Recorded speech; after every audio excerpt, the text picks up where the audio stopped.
I just wanted to show you the instrument cluster that I went ahead, I tore down and rebuilt. And it was pretty rough when we found it.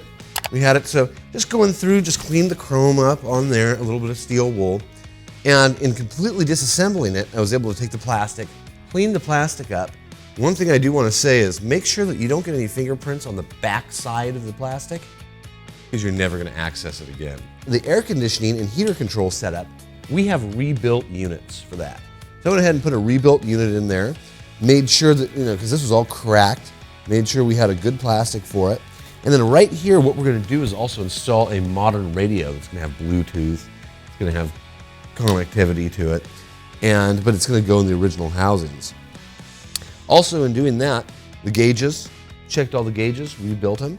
And right across here, the indicator lights, or some people call the idiot lights. This sheet right here has been in the sun, and we actually have the little strips that we could replace them with. So now it looks nice. So it's brand new, and behind each one of those is actually a little prism. And those prisms, those things tend to get lost. Who knows where they go if it got taken apart. That's kind of interesting because that sits right behind each one of the generator, trunk, or oil lights. Also had a new old stock clock that we have in there. So we've got the clock working good. So this is just a little demonstration and show you what we did with our gauge cluster. You can pull those out and they all come apart. They all have the little clips, and it's not too crazy. It's just another thing where you take your time, go slow.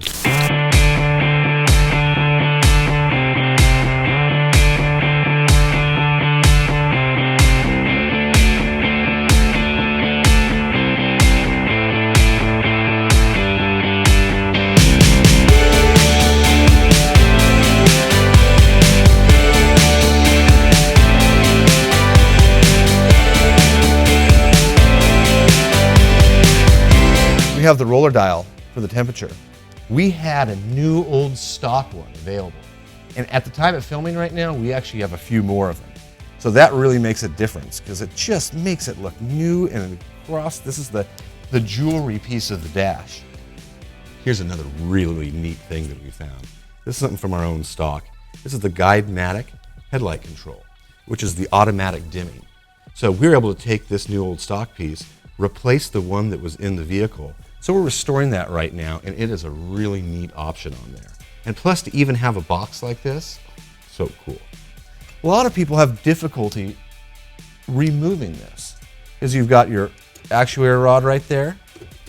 I want to point out, if you're able to get behind the dash or you take your cluster out, on the bottom of the switch, there's a small button with a spring.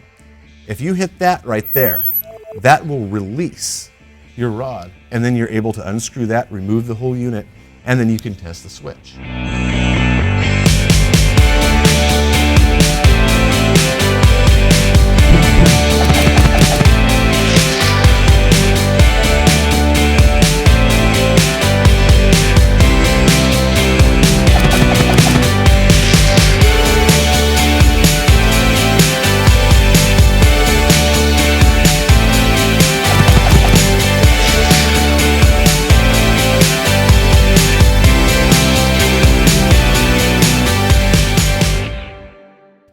Caddy Daddy presents It's All About Giving Back. Please enjoy the video of the Boys and Girls Clubs of St. Helena and Calistoga.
Donate by clicking the link in the video description.